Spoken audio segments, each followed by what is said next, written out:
Baik, pertama-tama judul kegiatan dari video kali ini adalah enzim katalase. Tujuannya untuk mengetahui faktor-faktor yang mempengaruhi enzim katalase. Untuk video praktikum lebih jelasnya, simak video berikut ini. Untuk langkah awal yang perlu kita lakukan adalah menyiapkan alat dan bahan. Untuk alatnya, yang pertama 5 buah rak dan tabung reaksi. Yang kedua 5 buah lidi yang berukuran kurang lebih 25 cm. Yang ketiga ada korek api. Yang keempat termometer. Yang kelima tisu. Yang keenam gelas beker berukuran 600 ml. Yang ketujuh gelas beker berukuran 1000 ml. Yang kedelapan ada kaki 3. Yang kesembilan ada kasa asbes. Yang ke-10 ada pembakar spiritus, serta yang terakhir adalah pipet tetes. Dan untuk bahan yang diperlukan adalah yang pertama ekstrak hati ayam, lalu larutan HCl berkonsentrasi 1 molar, lalu larutan NaOH berkonsentrasi 1 molar, dan H2O2 50%, serta air juga es batu.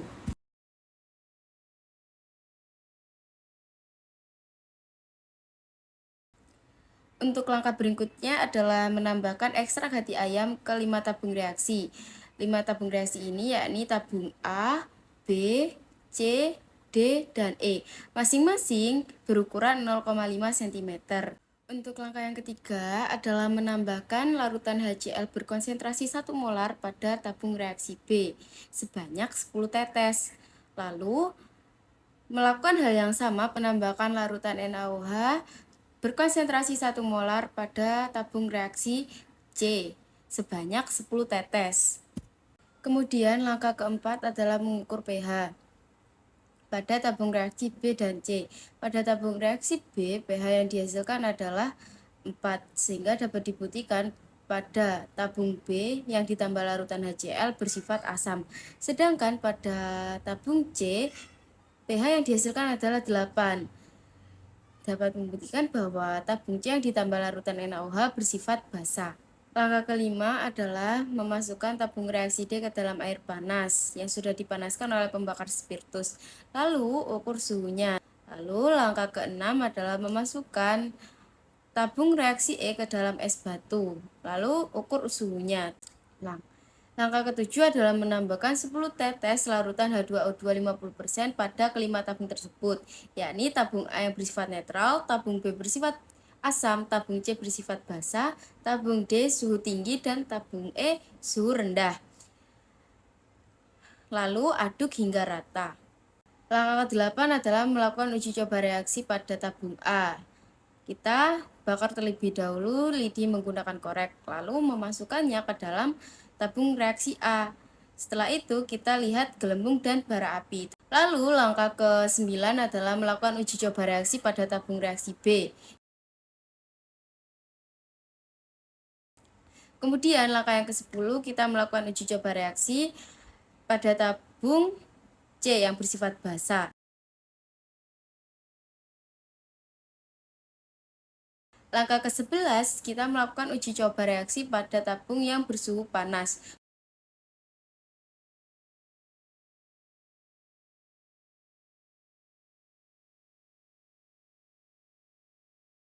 Kemudian langkah yang ke-12 adalah melakukan uji coba reaksi pada tabung E yang bersuhu dingin. Setelah melakukan langkah-langkah kerja seperti video sebelumnya, kita perlu mendalami tentang enzim katalase. Maka dari itu kita simak video berikut ini. Pada tabung A terdapat ekstrak hati ayam 0,5 cm dan ditambah dengan larutan H2O2 10 tetes. Dengan kondisi netral, gelembung gas yang dihasilkan sedang dan nyala bara api tidak ada. Pada tabung B, di dalamnya terdapat ekstrak hati ayam 0,5 cm dan ditambah dengan 10 tetes larutan HCl dan 10 tetes larutan H2O2. Dengan kondisi asam, gelembung gas yang dihasilkan sedikit dan nyala bara api tidak ada. Pada tabung C, di dalamnya terdapat ekstrak hati ayam 0,5 cm ditambah dengan 10 tetes larutan NaOH dan 10 tetes larutan H2O2. Dalam kondisi basah, gelembung gas yang dihasilkan banyak dan nyala bara api tidak ada. Pada tabung D, di dalamnya terdapat ekstrak hati ayam 0,5 cm yang telah direndam dengan air panas lalu ditambah dengan 10 tetes larutan H2O2 dalam kondisi panas dengan suhu 22 derajat Celcius, gelembung gas yang dihasilkan sedang, dan nyala bara api tidak ada. Pada tabung E, di dalamnya terdapat ekstrak hati ayam 0,5 cm yang direndam dalam es batu, lalu ditambah dengan 10 tetes larutan H2O2 di dalam kondisi dingin dengan suhu 11 derajat Celcius. Gelembung gas yang dihasilkan sedikit dan nyala bara api tidak ada. Pertanyaan pertama yaitu, dari percobaan yang Anda lakukan, tentukan A. variabel bebas, B. variabel terikat, dan C. variabel kontrol. Variabel bebas atau variabel pembanding pada praktikum kali ini adalah kondisi pada percobaan seperti netral, asam, basah, panas, dan dingin. Variabel terikat atau variabel yang diamati yaitu banyaknya gelembung gas dan nyala bara api. Dan variabel kontrol pada praktikum kali ini yaitu ekstrak hati ayam dan larutan hidrogen peroksida atau H2O2, karena pada semua percobaan terdapat dua bahan tersebut. Bandingkan hasil reaksi pada tabung A, B, C, D, dan E, manakah yang menghasilkan gelembung gas paling banyak? Jelaskan alasannya. Berikut adalah perbandingan antara tabung A, B, C, D, dan E. Yang pertama, pada tabung A atau dalam kondisi netral, katalase masih aktif tetapi tidak seoptimal mungkin sehingga jumlah gelembung yang dihasilkan sedang karena reaksi berlangsung pada laju moderat. Kelebihannya, stabilitas enzim baik, reaksi tidak terhambat oleh pH ekstrim. Pada tabung B atau dalam kondisi asam, katalase masih dapat bekerja, tapi aktivitasnya mungkin berkurang di pH yang sangat asam. Jumlah gelembung yang cenderung lebih sedikit dibandingkan netral dan basah. Kelebihannya, beberapa enzim lain mungkin aktif, tetapi katalase kurang efisien. Pada tabung C atau dalam kondisi basah, katalase seringkali paling aktif pada pH sedikit basah, sehingga menghasilkan reaksi optimal. Jumlah gelembung biasanya paling banyak, karena reaksi konversi hidrogen peroksida berlangsung cepat.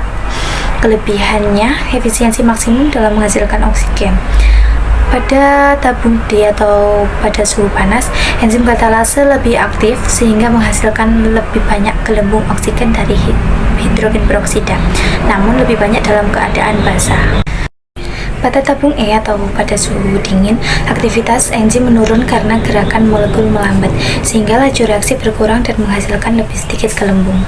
Pada percobaan kali ini, yang paling efisien adalah pada kondisi basah yang menghasilkan gelembung terbanyak, diikuti oleh netral dengan asam yang menghasilkan jumlah gelembung paling sedikit, sehingga dapat disimpulkan bahwa katalase menunjukkan performa terbaik dalam kondisi basah. Pertanyaan ketiga, bandingkan hasil reaksi pada tabung A, B, C, D, dan E, manakah yang menunjukkan nyala bara api yang paling besar? Jelaskan alasannya. Jadi pada percobaan kami tidak ada yang menyala, karena ada beberapa faktor yang mungkin bisa menjadi penyebabnya. Pertama, kadar hidrogen peroksida yang terlalu rendah dapat mengakibatkan reaksi dekomposisi yang tidak cukup untuk menghasilkan gas oksigen dalam jumlah yang signifikan. Selain itu, kondisi pH yang tidak sesuai dapat menurunkan aktivitas katalase sehingga reaksi tidak berjalan dengan efektif. Denaturasi enzim akibat suhu yang terlalu tinggi atau kondisi lingkungan yang tidak ideal juga dapat menghambat fungsi katalase. Ketersediaan oksigen yang rendah, terutama jika tabung reaksi tertutup rapat, dapat menghalangi gas yang dihasilkan untuk membakar. Terakhir, metode pengujian yang tidak tepat atau alat yang digunakan tidak sensitif terhadap jumlah gas yang dihasilkan bisa menjadi faktor lain yang menyebabkan kegagalan nyala bara api.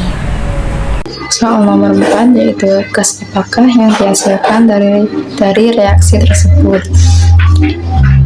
Berdasarkan hasil praktek, enzim katalase akan berperan sebagai katalis yang akan mempercepat penguraian senyawa H2O2. Oleh enzim katalase, H2O2 akan diuraikan menjadi air atau H2O dan oksigen atau O2. Soal nomor 5, bandingkan ukuran rata-rata gelembung gas yang dihasilkan dari tabung A, B, C, D, dan E. Apakah perbedaan ukuran gelembung gas menunjukkan perbedaan kandungan jumlah oksigen? Jawabannya, berdasarkan hasil praktek, ukuran rata-rata gelembung gas yang dihasilkan tabung C memiliki ukuran lebih besar daripada tabung reaksi yang lain. Perbedaan ukuran gelembung gas menunjukkan perbedaan kandungan jumlah oksigen. Ini disebabkan karena gelembung gas yang berukuran lebih besar memiliki kadar oksigen yang lebih banyak, sehingga terdapat perbedaan kandungan jumlah oksigen pada gelembung gas yang memiliki ukuran yang lebih kecil. Nomor 6. Apakah fungsi enzim katalase yang terdapat dalam ekstrak hati? Jawabannya yaitu enzim katalase dalam hati bekerja dengan cara mengurai hidrogen peroksida atau racun menjadi H2O atau air dan oksigen atau O2. Enzim katalase ini mencegah penumpukan hidrogen peroksida atau racun dalam tubuh serta melindungi organel dan jaringan seluler dari radikal bebas. Soal nomor 7 yaitu jelaskan faktor-faktor yang mempengaruhi kerja enzim katalase. Yang pertama adalah suhu. Enzim katalase bekerja paling baik pada suhu sekitar 30-40 derajat Celcius. Pada suhu rendah, pergerakan molekul melambat, sehingga peluang tumbukan antara enzim dan substrat atau hidrogen peroksida menjadi kecil, sehingga laju reaksi berkurang. Namun, jika suhu terlalu tinggi, ikatan-ikatan dalam enzim akan terputus atau mengalami denaturasi. Enzim yang sudah mengalami denaturasi akan kehilangan fungsinya. Faktor yang kedua yaitu pH. Perubahan pH dapat mengganggu ikatan-ikatan dalam enzim sehingga mengubah bentuk dan fungsi enzim. Enzim katalase juga dapat bekerja dari pH netral sampai basa. Faktor yang ketiga yaitu konsentrasi substrat. Laju reaksi akan tetap meningkat seiring dengan peningkatan konsentrasi substrat atau konsentrasi hidrogen peroksida. Jika pada konsentrasi substrat yang sangat tinggi dan semua situs aktif enzim sudah terisi oleh substrat, penambahan substrat tidak akan meningkatkan laju reaksi. Faktor yang keempat yaitu konsentrasi enzim. Semakin banyak jumlah enzim, maka semakin banyak pula situs aktif yang tersedia untuk mengikat substrat, sehingga laju reaksi akan meningkat. Pada konsentrasi enzim yang sangat tinggi, semua substrat sudah terikat oleh enzim, sehingga penambahan enzim tidak lagi akan meningkatkan laju reaksi secara signifikan. Dalam sel hidup dihasilkan hidrogen peroksida hasil dari bioproses. Apakah zat tersebut? Apa akibatnya jika dalam tubuh terdapat banyak H2O2? H2O2 dalam tubuh terbentuk dari proses sisa metabolisme aerob yang merupakan produk sampingan yang tidak diinginkan dan berbahaya bagi tubuh. Contohnya, H2O2 dapat terbentuk dari pemecahan asam amino dan asam lemak. Hidrogen peroksida terbentuk dari oksigen yang mengalami reduksi 2 elektron. Pada sistem biologi, hidrogen peroksida terbentuk dari superoksida. Dua molekul superoksida dapat bereaksi membentuk hidrogen peroksida dan oksigen. Bila dalam tubuh tertimbun H2O2, sel-sel dalam tubuh terutama organ hati dapat rusak karena H2O2 bersifat racun dalam tubuh. Karena hidrogen peroksida dapat diubah menjadi radikal hidroksil yang dapat menyebabkan peroksidasi lipid pada membran sel sehingga terjadi kerusakan sel. Apabila hati rusak, maka hati tidak dapat menghasilkan enzim yang dapat menetralkan racun. Selain di dalam hati, di manakah enzim katalase dapat ditemukan? Selain di sel hati, enzim katalase juga dapat ditemukan di organ tubuh lainnya seperti ginjal, sumsum tulang, darah, dan membran mukosa. Selain enzim katalase, tuliskan contoh enzim lain yang terlibat dalam proses metabolisme dan jelaskan fungsi masing-masing. Contoh enzim lainnya yaitu yang pertama enzim amilase. Enzim amilase dibuat oleh organ usus halus, pankreas, dan kelenjar air liur. Tugasnya memecahkan karbohidrat atau pati menjadi glukosa atau gula. Yang kedua, enzim protease. Enzim protease ini tugasnya memecahkan protein yang terdapat dalam makanan dalam bentuk asam amino. Enzim ini dibuat pada usus halus, pankreas, dan lambung. Yang ketiga, enzim lipase. Tugas utamanya enzim lipase adalah memecahkan kandungan lemak dalam makanan dalam bentuk asam lemak dan gliserol, senyawa gula dengan kandungan alkohol. Lambung dan pankreas menjadi organ tubuh yang memiliki peran penting dalam produksi enzim ini. Yang keempat, enzim maltase. Enzim maltase yang dibuat dalam usus halus, fungsi enzim ini adalah penghancur maltosa. Yang kelima, enzim laktase. Enzim laktase ini melakukan kelangsungan proses metabolisme, juga tidak lepas dari peran enzim laktase. Enzim ini berperan untuk memecahkan gula jenis laktosa yang banyak terdapat dalam usus dan berbagai produk olahannya. Yang keenam, enzim sukrase.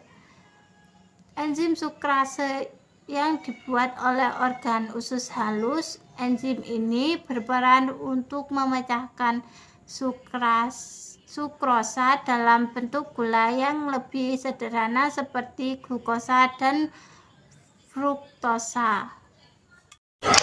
Jelaskan cara kerja enzim secara umum. Enzim memiliki sifat aktif yang berfungsi sebagai katalis. Enzim meningkatkan laju reaksi kimia dengan cara menurunkan energi aktivasi atau EA. Energi aktivasi adalah energi minimum yang dibutuhkan agar reaksi kimia tertentu dapat terjadi. Dengan adanya enzim, reaksi dapat berlangsung tanpa merusak atau mematikan sel. Enzim berbentuk 3 dimensi dengan sisi aktif sangat spesifik, sehingga hanya molekul substrat tertentu yang dapat berikatan. Dengan kata lain, enzim tertentu dapat bekerja hanya pada substrat tertentu. Mula-mula, enzim akan berikatan dengan substrat. Setelah terbentuk produk, enzim akan terlepas kembali. Jelaskan sifat-sifat enzim. Yang pertama, sebagai katalisator. Enzim merupakan katalis yang bisa mengubah laju reaksi tanpa ikut bereaksi. Tanpa adanya enzim, sebuah reaksi sangat sulit terjadi.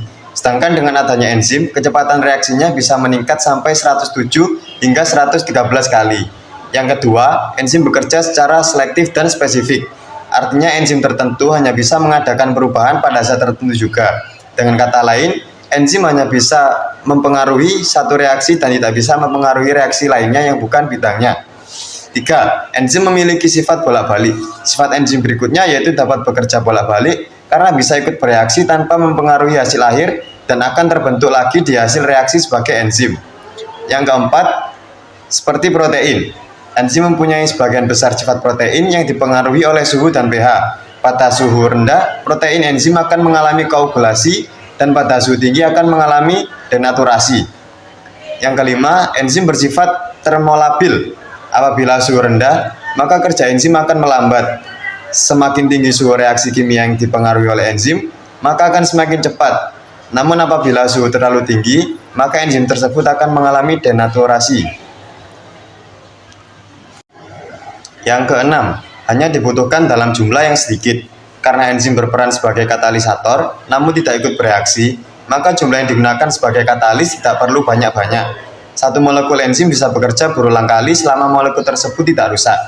Yang ketujuh, enzim dapat menurunkan energi aktivasi.